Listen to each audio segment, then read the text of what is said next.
Folks are working across the Midwest because of the decision that we made. I visited a Chrysler plant in Detroit a few weeks back. Turns out 14 workers at this plant had won the lottery. Now, you would have thought they might have decided to retire. But instead of quitting, most of them had stayed on their jobs because they love their work. They're proud of what they do. In fact, the guy who had bought the winning lottery ticket, not only is he staying on his job, but he used the money to buy a new Grand Cherokee that he had built for his wife. So my message to the naysayers in Washington is this. Don't bet against the American worker. Don't bet against the American people. Don't bet against American businesses. Don't bet against American ingenuity. We are coming back, and we are coming back strong. We're moving forward. And Ohio is moving forward.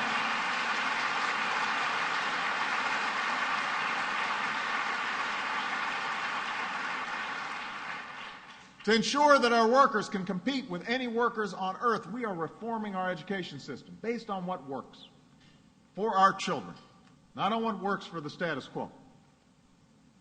We've eliminated billions of dollars in taxpayer subsidies to the big banks that were providing college loans to take that money, the savings, and use it to make college more affordable for millions of students.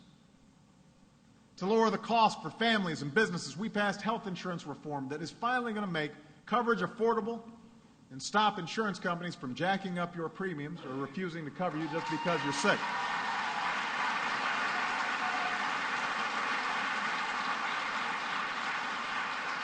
To ensure that an equal day of work means an equal day of pay, I signed a law that will help end pay discrimination in the workforce.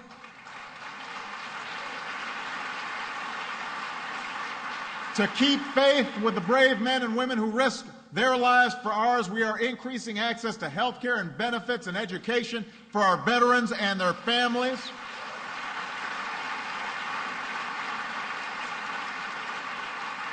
And we are keeping the promise I made when I began my campaign for the presidency. By the end of this month, we will have removed 100,000 troops from Iraq, and our combat mission will be over in Iraq.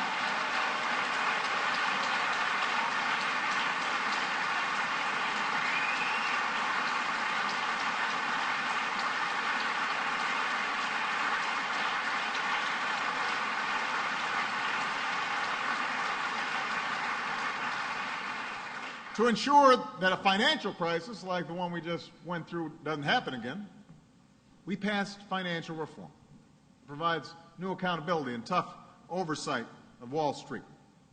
Reform that will stop credit card companies from charging you hidden fees or unfair rate hikes, and that will end Wall Street bailouts once and for all.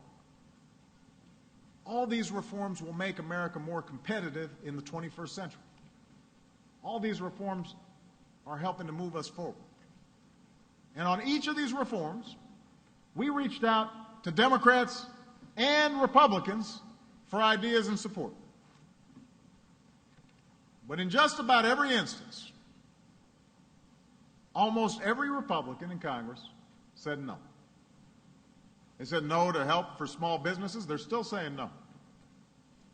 They said no on middle-class tax cuts. This is supposed to be the party of tax cuts, said no when it came to tax cuts for folks who needed them. No on clean energy jobs, right here in Ohio and across the country. No on making college more affordable. No on Wall Street reform. You remember our slogan during the campaign? Yes, we can.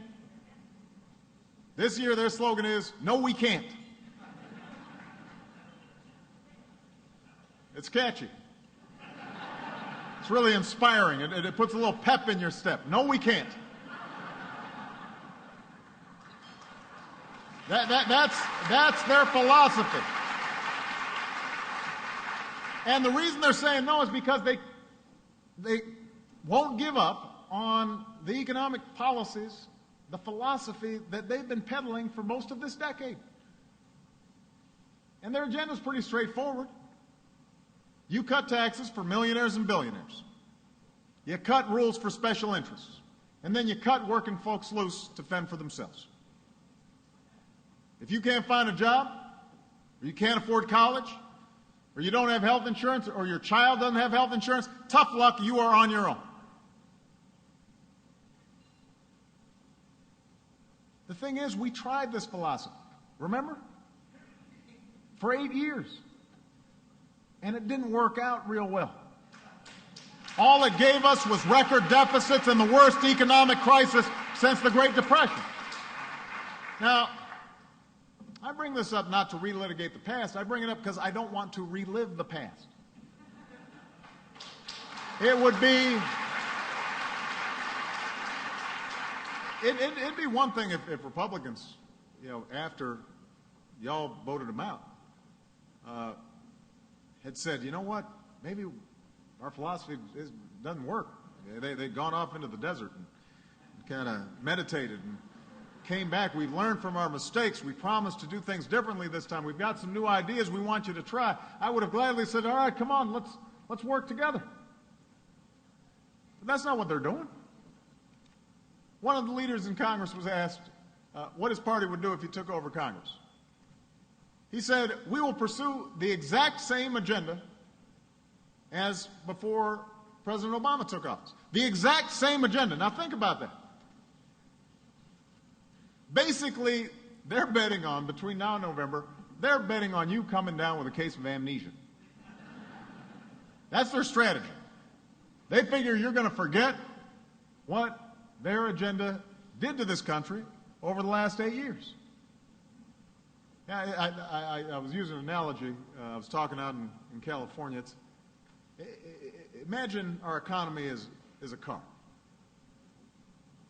And these guys, I don't know what they were doing. I don't know whether they were on their BlackBerry while they were driving or they were doing something else irresponsible, but they drive it into the ditch.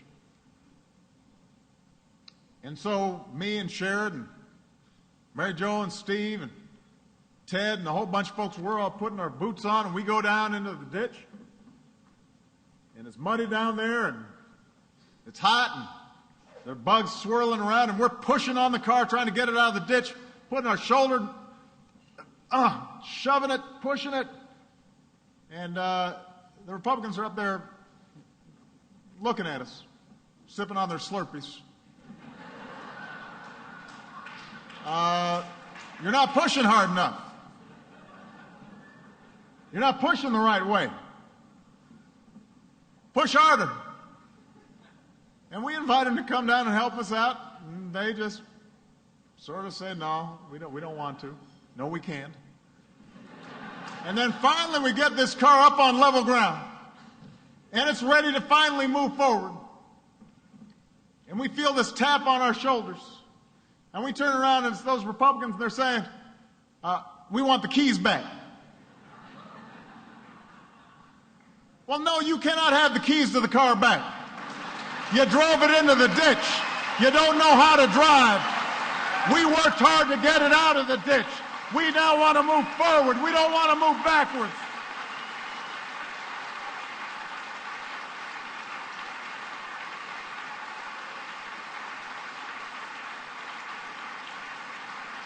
We don't want to move backwards.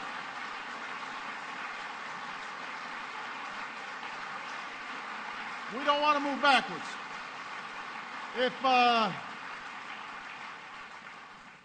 If you want, you can sit in the back.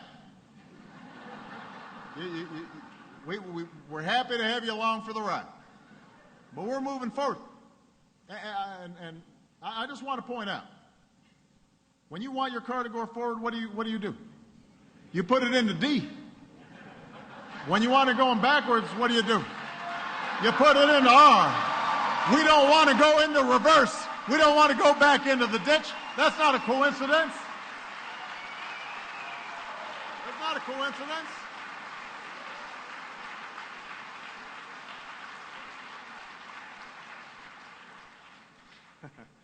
That's not a coincidence.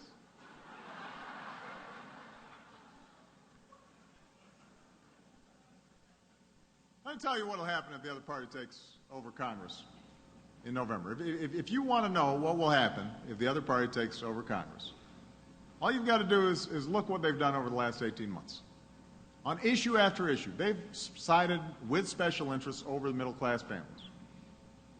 Voted to keep giving tax breaks to companies that ship jobs overseas, despite folks like Sherrod Brown who fought hard on this issue. Voted to give insurance companies the power to keep denying coverage to people who are sick.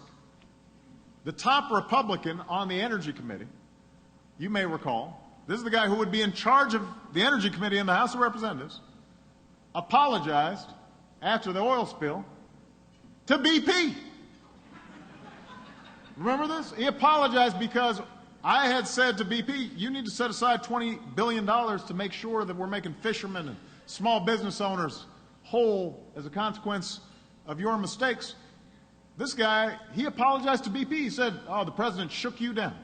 A Chicago-style shakedown. That's what he called it. That's what he called it. He had to throw in the Chicago thing in there. Imagine that. That's what's at stake in this election. If we give them the keys back, they will drive right back into the ditch. And riding shotgun with them will be every other special interest under the sun. And by the way, let me make this point. I want business in this country to succeed. The free market is the greatest wealth producer in our history. We were built on entrepreneurship and private enterprise. And if you are a responsible business owner, I will do everything I can